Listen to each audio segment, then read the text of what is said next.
What's up, Swac'N the Fool? It's your boy Al, your baseball analyst for Swac'N the Fool podcast, and we got another interview for y'all today. Today we got my boy Tremaine Spears, outfielder for Southern University Jaguars baseball team. What's up, Tremaine? How you doing? I'm doing well. Appreciate you for having me.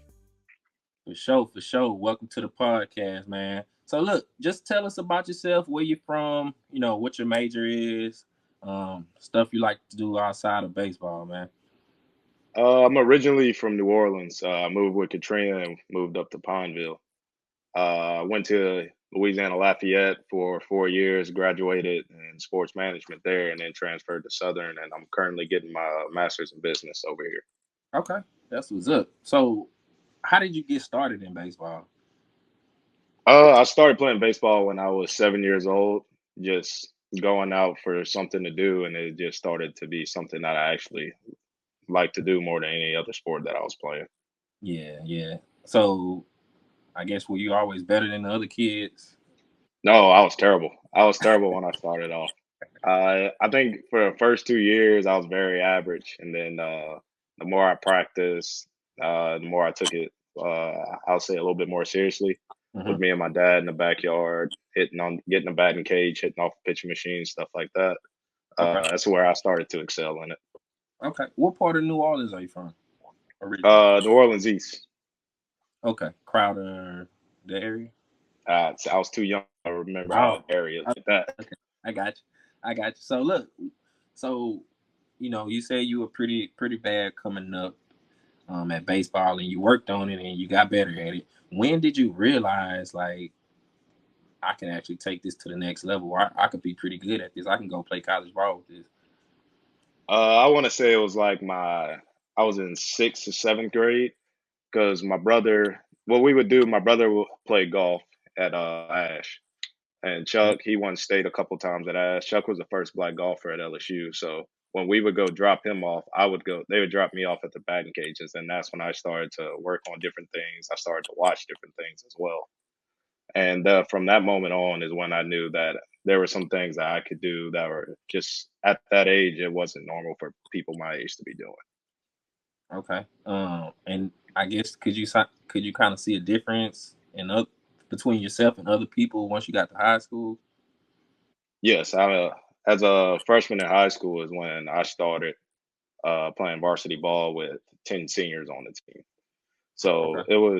it was a different environment for sure. It was some adjustments to be made, but as long as I learned how to slow the game down, that's when I realized that for me it was I actually have a chance to go farther in this. Okay. So you realize you're pretty good in high school as a freshman. And I'm sure you worked your way up each year and got better. So I guess what was that recruiting process like coming out of high school and going into college? My recruitment wasn't nothing spectacular or anything. I want to say I went on 3 or 4 visits and I committed very early. I committed before my junior season even started. Okay. So up until then, it was really ULM, Southeastern, and Lafayette. And I got a call from South Alabama, but I never went to the visit there. Okay. But for them, with Tony Robichaux there at Lafayette, that's where I wanted to stay in state, but that's where I felt really mostly at home. Okay. And you felt most at home out of all those other three schools? Yes, sir. Yeah. Okay. Okay. And then so you went to UL what, 1 or 2 years? I went there for 4 years. 4 years. Okay. How was that experience for you at UL? It was pretty good for me up until my senior year. My freshman year didn't get much playing time. We had a lot of older guys, and my sophomore year is when I was hit in the face and I broke. I forget the name of the bone. It's not my orbital, but all the bones here in my face to where I wasn't able to play the rest of the season. Okay. So after that season, I came back my junior year, had limited playing time, but and within the time that I've had, I played well. Okay. Then my fourth year there was the COVID year. So we got off to a little bit of a start. Our coach died, so we had a new coach. Yep. I was playing a different position, and after that, we decided to part ways with that because of just some of the stuff that was going on within the university and stuff like that. Okay. And so, with that being said, I guess can you talk about the decision to transfer to the SU? And did you have other opportunities that you could have taken as far as transferring to another school? Yes, sir. I could have gone to Grambling. I could have gone to Missouri Southern or Kaiser University. Missouri Southern is a D2 and Kaiser is a NAI in Palm Beach, Florida. Okay. So with that, both I wanted once again I wanted to stay in the state because with that we didn't know if we were even going to play that year because of the COVID year. So from Grambling and Southern, it was funny because my dad's side of the family they all went to Grambling. My mom's side of the family they all went to Southern. So that was a good decision to make there. But Carrick Jackson at the time was here, and Mhm. I talked to Carrick a lot. And Carrick was I guess what really made me sway that way to be able to say I want to come to Southern. Was it the way he talked? Was it his connections? Was it what he told you about Southern University and its history? For with Carrick, it was really he knew the situation I was coming from. Hmm. He knew that I could play a little bit, but it was the fact that I just needed the playing time to be able to do it. So as long as he told me when I was coming to Southern, you're gonna play until you show me you can't play. Right. Okay. And that was the thing, and that was a different thing from being at Lafayette. Instead of going in the ninth inning after sitting down, trying to go get a hit off the closer to go save a game. I mean, after not having at bats for 3 weeks, like it's That's just tough. a different experience, yeah. Yeah, that Because can be. originally my junior year, that's how I started playing. It was how I used to call it. It was just like petty at bats, just like all right, go in. We're losing by a lot, go get in at bat. Not hit a home run against Troy, and then now I'm starting the next day. Yeah, and So that's that's go ahead. yeah, that's crazy. I mean, people can't. I guess people can't get in a groove like that. With getting in sporadically like that and playing once a week and stuff like this. So I definitely can feel where you're coming from. Did you get kind of down about it, or you just kept fighting through it? It was a tough time for me. I was down about it because it was like I know I can play, and I can play with the guys on the field. It was just the fact of constantly getting reps, but Okay. it was it's the pressure of being in that situation, knowing that this at bat determines what you're gonna do for the next few weeks. Okay. Okay. Cool. Cool. Cool. So we in the current season right now. I think you batting probably 333 right now with fifth in home runs in SWAC. I think top eight in RBIs. What's your opinion about your performance this year so far? It's been pretty solid over the last few weeks. I feel like I've gotten away from who I am, so that's what I'm trying to work back to the last this weekend, and just making sure I continue to do what I've been doing to start it off. Really, just trying to work middle away, middle opposite field approach, and just reacting to anything else. Okay. Um, what would you say your weaknesses are? Right on right changeups for sure. I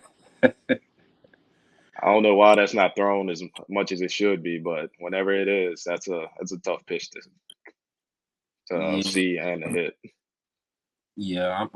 I'm guessing statistically it's supposed to be a easier pitch to hit, I guess, because it's coming into you if it's right on right. They talk about left-handers throwing changeup, and that's supposed to be the out pitch. But like you said, it could be a tough pitch for right on right changeup. Just because Especially you, when a guy's working with the two seam as well. oh yeah, oh yeah, that sink will Like get a guy like Shamar who can run it a little bit and then you. throw a change up. Yeah. I guess what's your thoughts on Shamar? I haven't got to see him play, but I've seen his stats and saw he has quite a few strikeouts this year. A lot of those his recent starts have been transitioned into wins, so I'm just kind of curious what your thoughts is on. I think he's very good. The fact that he didn't play it much at Tech is still wild to me Hmm. because Shamar throws 4 pitches for strikes and he can hit. So it's Right. not like he's just coming in here just all right, here you go. He's just pitching. No, he's playing both sides of the ball. Shamar can play. As in all honesty, I expect him to be picked up by somebody by the end of the year. Yeah. What is his fastball like, speed or velocity wise?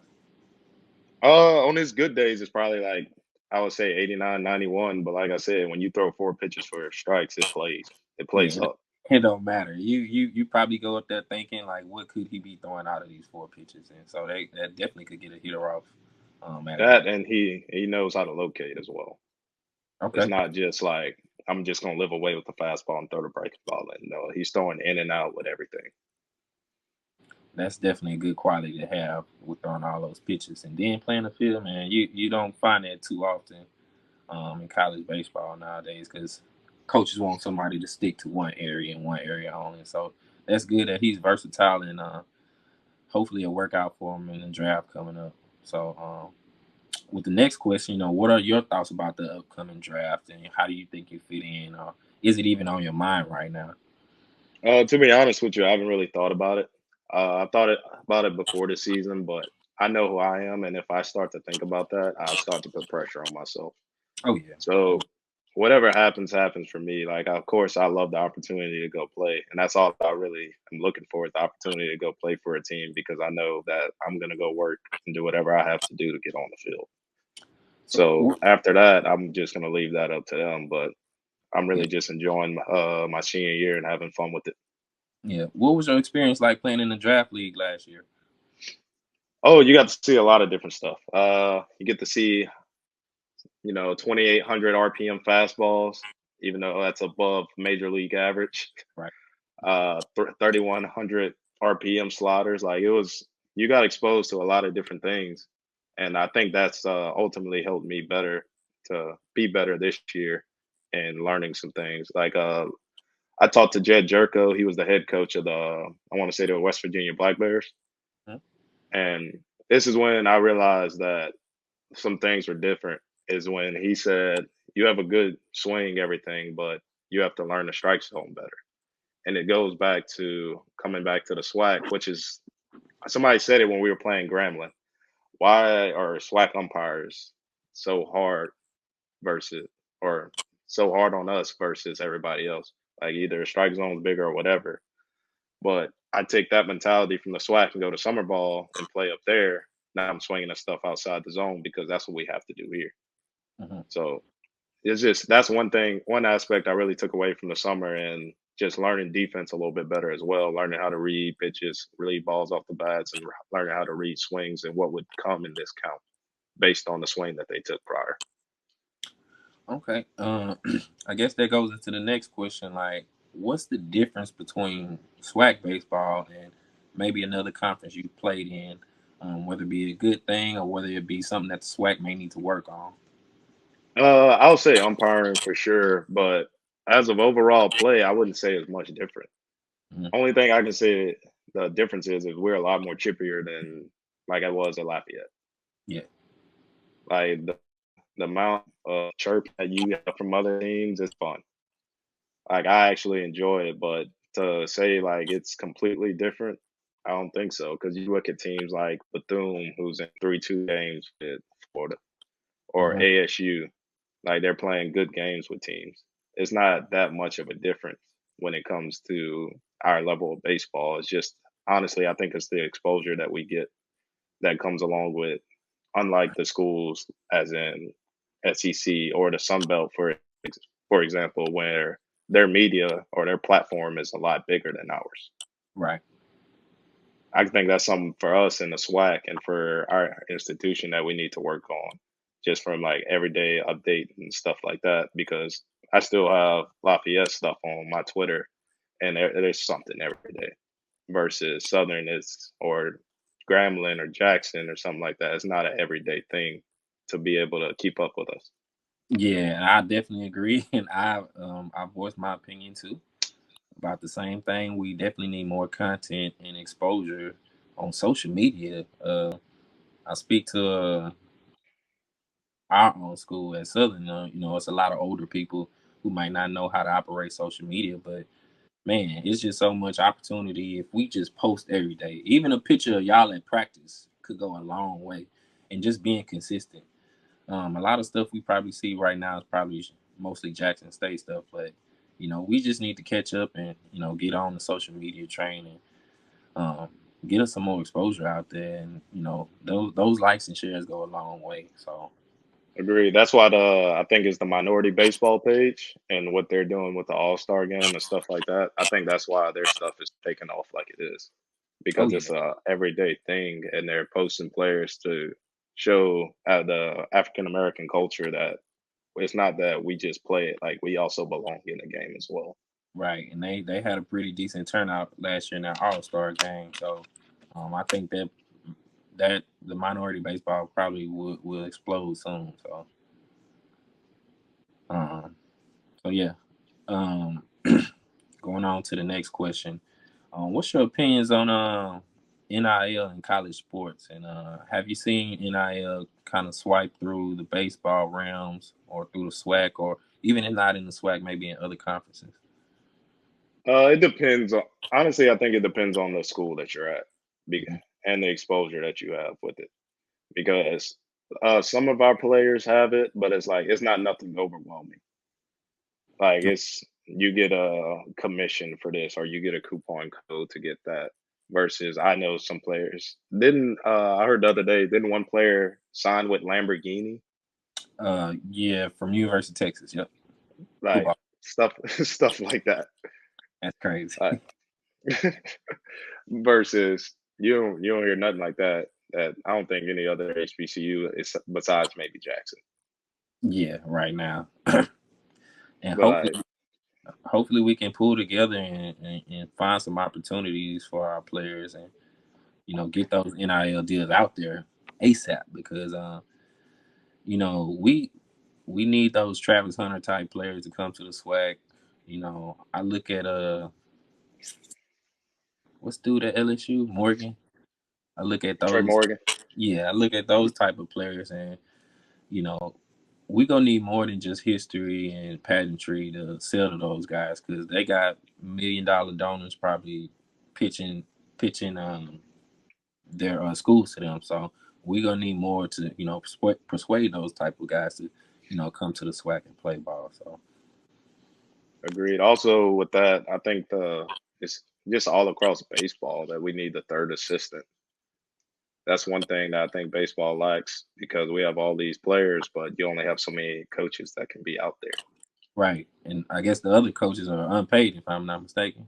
Yeah, they're either unpaid or grad assistants. Yeah, and as a person, as a coach, that's hard to live off of, especially if you got family and stuff like that. And yeah, it could definitely be difficult. So that is one major area we definitely need to improve as a conference, and getting these coaches paid. So Yeah, um, that and probably a little bit more TV time for us. yeah, and it's weird now. I mean, now Southern has its own streaming system, but back when I was young, like 12 years old and up, I used to watch Ricky Weeks them literally every game. He used to come on Cox Sports every game. I don't know what happened to that situation in contract or whatever, but that's kind of how I got exposed to SU baseball and seeing that 2003 team go 45-5 and you know between what 2003 and 2005, I think they had like 24 draft picks. So I got to see all those guys on TV, and I was way in Alexandria. So yeah, we definitely need to get some more exposure on TV and get our brand out there because the SU baseball brand is pretty big. Like a lot of these schools, like I don't think they understand, who comes from the program, how many draft picks we have. I think we have over 100 draft picks right now.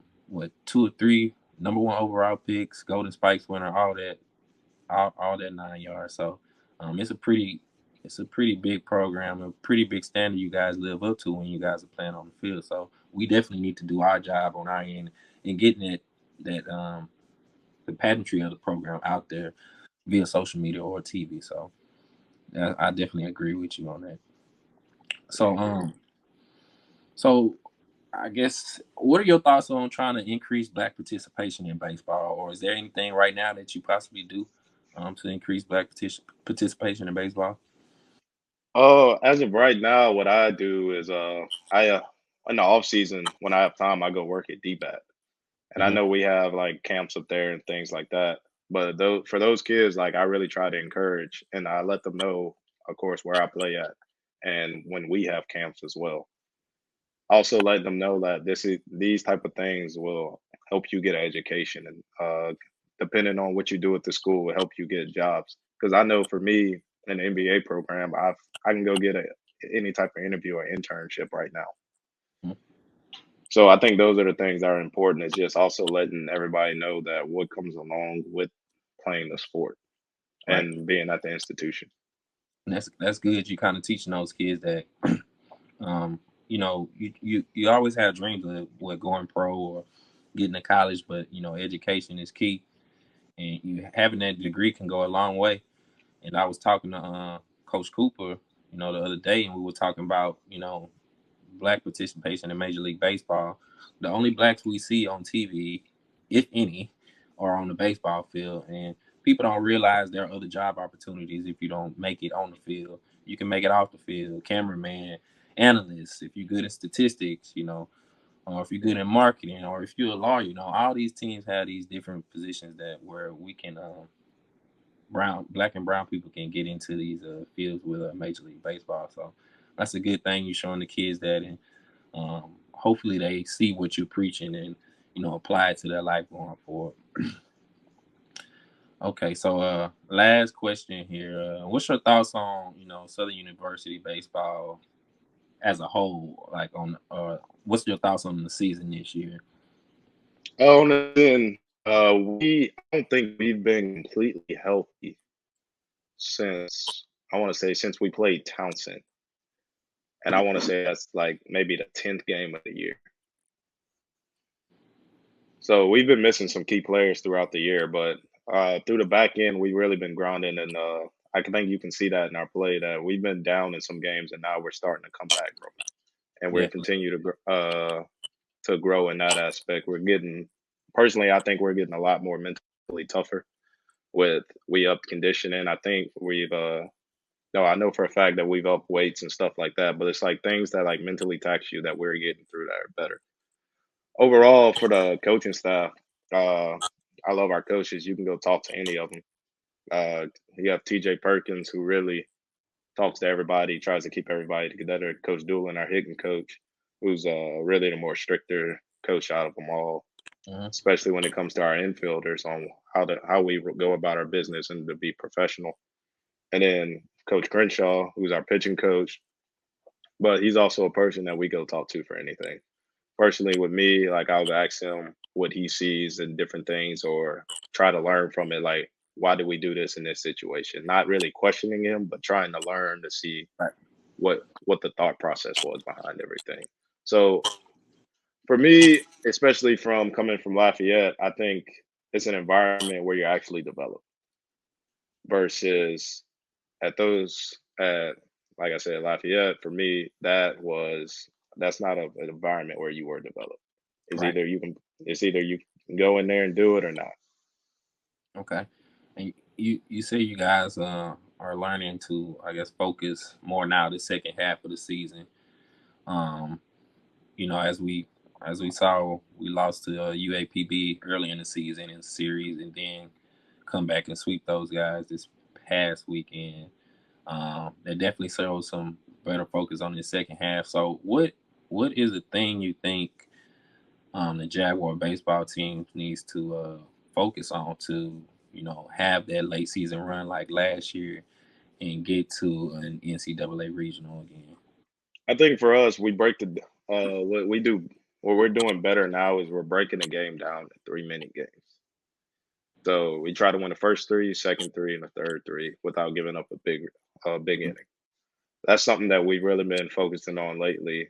And I think it's really worked besides our last game at UAPB, where it was, I want to say it was 19-12. Yeah, football game. Yeah. But besides that, I think we've been doing a much better job of it. And I think we all learned our roles pretty well. I think now that we all settled in, we know what to expect out of this person, that person, and what situation we're gonna come in. I think that's what's helping us a lot more as well. And then on top of that, like I said, we still got Hunter Tab, who's still getting back into it. He's coming back from a broken hand.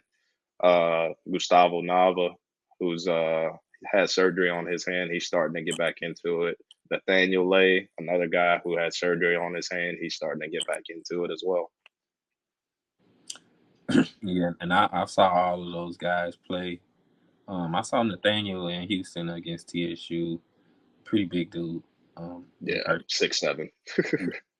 I saw the Gustavo guy the first game of the season. I think that was home That was run. against the walk off against ASU with the Yeah, little wave at the end. yeah. That was on TV everywhere. So, those guys definitely got some power, and I definitely think that they can make a difference going down the stretch of the season. So, Yeah, and Hunter Tab, once he gets going, Hunter was leading all of baseball after the first weekend of hitting, batting 700.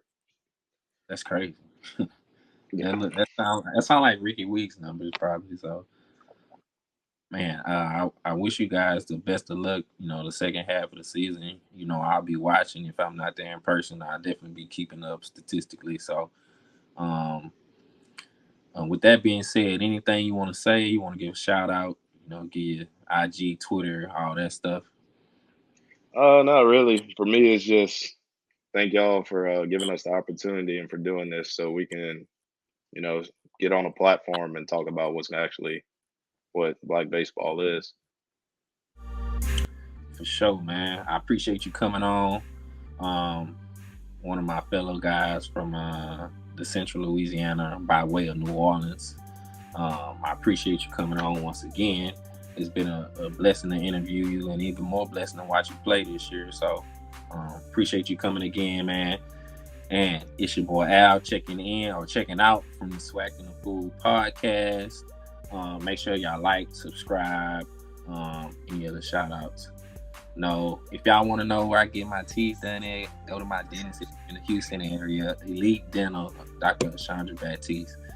So we signing out. We'll see y'all next episode. Appreciate it.